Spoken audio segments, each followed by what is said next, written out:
जब से ऑपरेशन सिंदूर हुआ है हमें एक बात चीज़ की और क्लैरिटी आ गई है कि जो चाइनीज़ वेपन्स हैं वो थर्ड ग्रेड वेपन्स हैं और इंडियन वेपन्स जो हैं वो टॉप क्लास वेपन्स हैं। ईरान जो है उसका इतिहास रहा है लंबी लड़ाइयाँ लड़ने का। 8 साल उन्होंने लड़ी है इराक के साथ। आज भी ईरान इतना ज़िद्दी देश है कि वो पूरे न्यूक्लियर प्रोग्राम को अंडर सिविलियन प्रोग्राम चला रहा है और अभी भी वो स्टेटमेंट ये दे रहे हैं कि अगर ये युद्ध चला तो हम 6 साल तक लड़ाई करने के लिए तैयार हैं। नमस्कार, भारत एक्सप्रेस देख रहे हैं आप, आपके साथ मैं हूं उज्जवल मिश्रा। ईरान और इजराइल के बीच युद्ध लगातार जारी है। अमेरिका की भी एंट्री हो गई है।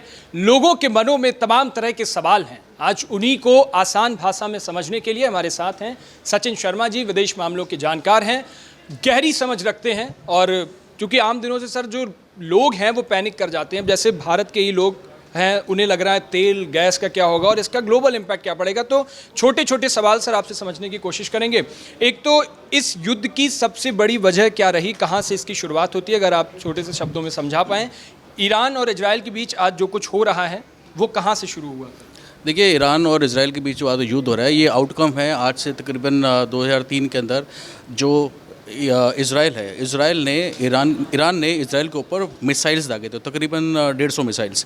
और ये जो इशू स्टार्ट हुआ तब हुआ था। और ये जो पूरी सिचुएशन है आज की डेट में वो सिर्फ इसीलिए है कि कहीं ना कहीं एक इम्प्रेशन है जो ईरान है वो एक इर्रिस्पॉन्सिबल स्टेट है। और कोई भी इर्रिस्पॉन्सिबल स्टेट जैसे कि पाकिस्तान है, आज पाकिस्तान एक न्यूक्लियर पावर है, लेकिन आपने देखा होगा क्योंकि वो न्यूक्लियर पावर है वो हर बात पे, हर छोटी छोटी जहाँ पे प्रॉब्लम्स आती है वहाँ पे वो बोलते हैं हम आपके ऊपर न्यूक्लियर बॉम्ब ड्रॉप कर देंगे, धमकियाँ देते हैं, राइट। तो कोई भी कंट्री अगर इस बात की नाजुकता नहीं समझती है कि एक न्यूक्लियर वेपन रखना और उसका एग्जीक्यूशन कैसे करना है, उसको कब यूज़ करना है, उसके बारे में बात कब करनी है, अगर आप हर बात में उसी के बारे में बात करते हैं तो आप एक इर्रिस्पॉन्सिबल स्टेट माने जाते हैं। और जो इर्रिस्पॉन्सिबल स्टेट्स होती हैं उनके पास न्यूक्लियर वेपन कभी भी नहीं होना चाहिए। और यही रीज़न है कि इनके ऊपर सैंक्शंस भी लगी हैं, अमेरिका ने सैंक्शंस लगाई।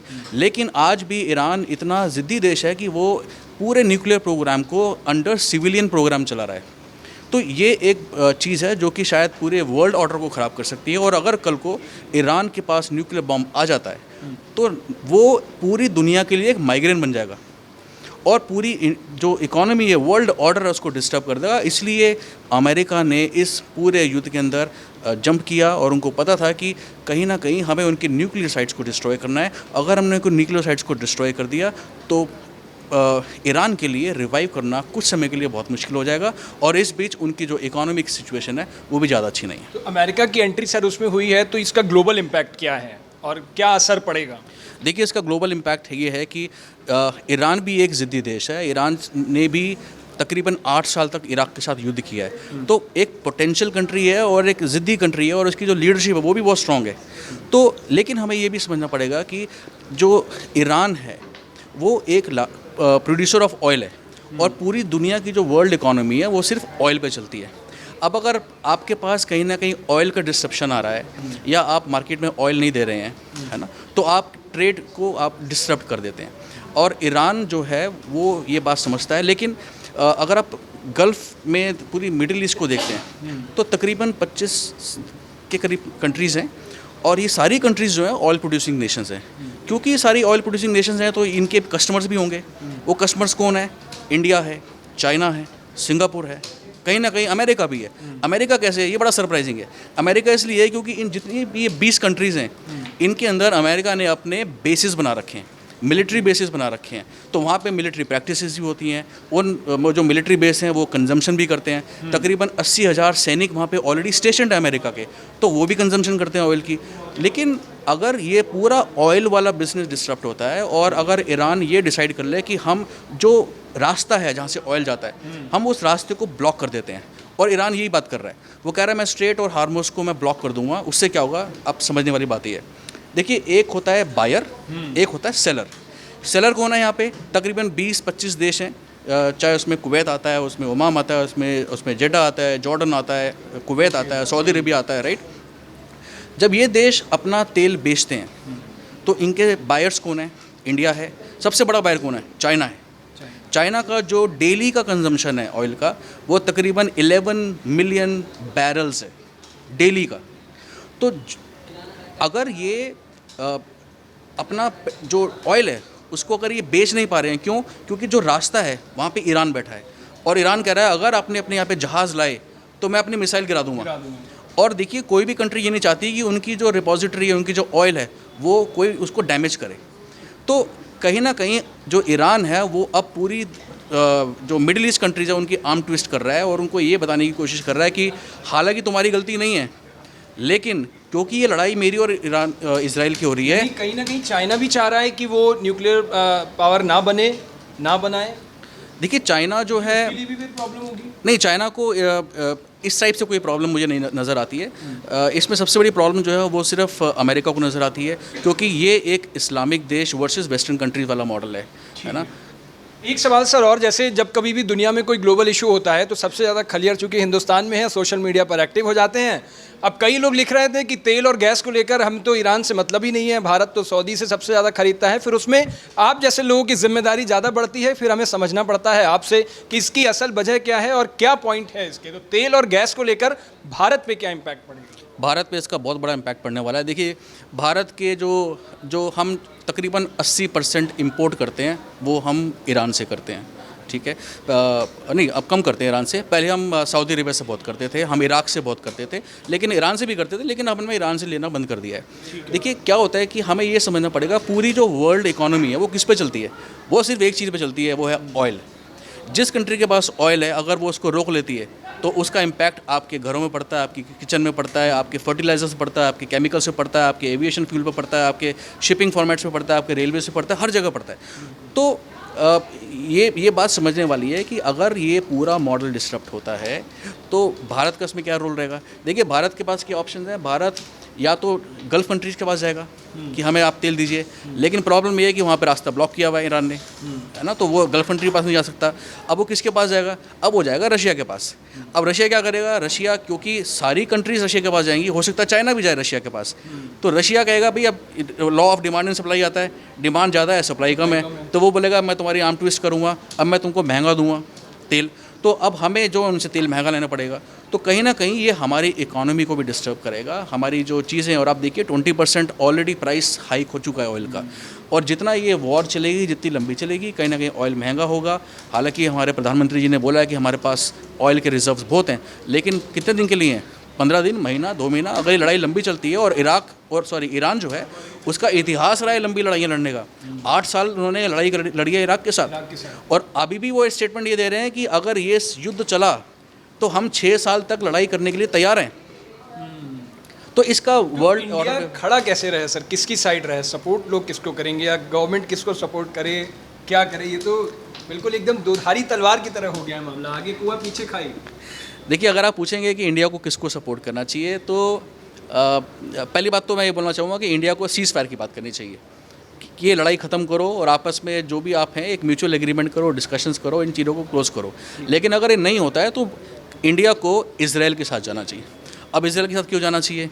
देखिए इजराइल ने जब हमारे जब ऑपरेशन सिंदूर हुआ था, इजराइल ने हमारे को आर्टिलरी सपोर्ट दिया था, उन्होंने हमें ड्रोन्स दिए थे, ठीक है। ऐसा नहीं है कि ईरान नहीं है, लेकिन ईरान से हमें कोई सपोर्ट नहीं मिलता। ईरान से हमारे ट्रांजैक्शनल रिलेशनशिप्स हैं, हम उनके साथ बिजनेस करते हैं, हम उनको अपना चावल बेचते हैं, गेहूं बेचते हैं और उनसे तेल लेते हैं। हमें तेल और गैस की भी सबसे ज़्यादा है, तेल की सबसे ज़्यादा ज़रूरत है। तो तेल लेने के लिए हमारे पास और भी बहुत सारे देश हैं, और सबसे बड़ी बात है कि हमारे पास रशिया है। अगर मान लीजिए मिडिल ईस्ट का रास्ता बंद हो गया है तो हमारा दोस्त तो रशिया है ना। लेकिन रशिया सपोर्ट कर रहा है ईरान को।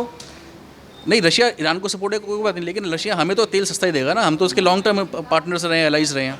हमने ईरान को नहीं सपोर्ट किया तो रशिया तो नाराज़ नहीं हो जाएगा? नहीं, इससे रशिया, देखिए क्या होता है कि जियो पॉलिटिक्स अलग होती है और बिजनेस ट्रांजैक्शंस अलग होती हैं, तो हमें ये दोनों चीज़ें अलग अलग रखनी पड़ेंगी। आपको क्या लगता है कि जब जिसे बोलते हैं ना कि आपदा में अपॉर्चुनिटी ढूंढना, तो आपको क्या लगता है आज चाइना जो है वो साइलेंट बैठा है, लेकिन कहीं ना कहीं चाइना जो है अपने वेपन्स की मार्केट को फोकस कर रहा है। अमेरिका जो है हालांकि वो बात करता है कि हमें पीस रखनी है ना। जब डोनाल्ड ट्रम्प साहब आए थे उन्होंने क्या बोला था कि अगर मैं प्रेसिडेंट बन गया तो मैं यूक्रेन की वॉर ख़त्म करा दूंगा। क्या वॉर ख़त्म हुई?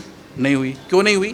क्योंकि देखिए बहुत सारी चीज़ें ऐसी हैं जो एक्सटर्नल फैक्टर्स पर डिपेंड करती है। और जब से ऑपरेशन सिंदूर हुआ है हमें एक बात चीज़ की और क्लैरिटी आ गई है कि जो चाइनीज़ वेपन्स हैं वो थर्ड ग्रेड वेपन्स हैं और इंडियन वेपन्स जो हैं वो टॉप क्लास वेपन्स हैं। अब अमेरिका जो है इंडिया को एज ए कॉम्पिटिशन देखता है, तो अमेरिका का हमेशा ये फोकस रहेगा कि जितना डिस्रप्शन रहेगा, चाहे वो मिडिल ईस्ट हो, चाहे वो साउथ ईस्ट एशिया हो, उसकी वेपन मार्केट हमेशा टॉप पे रहेगी और यही उनका फोकस है, मेक अमेरिका ग्रेट अगेन। ठीक है सर, एक आखिरी सवाल और पूछूंगा। डोनाल्ड ट्रंप को लेकर के कई दिनों से कई सारी बातें चल रही हैं। कोई कह रहा है Donald Trump Nobel peace prize के लिए ये सब कर रहे हैं, कोई कह रहा है डोनाल्ड ट्रंप अब ताकतवर तो हैं लेकिन एक ताकतवर आदमी को भी एक सम्मान की भूख है, ये पहली बार देखा। वो नोबेल प्राइज़ के लिए खुद ट्वीट कर रहे हैं, पोस्ट कर रहे हैं। डोनाल्ड ट्रंप आखिर करना क्या चाहते हैं, मतलब उनकी क्या पॉलिसी है, वो क्या चाह रहे हैं एट लास्ट?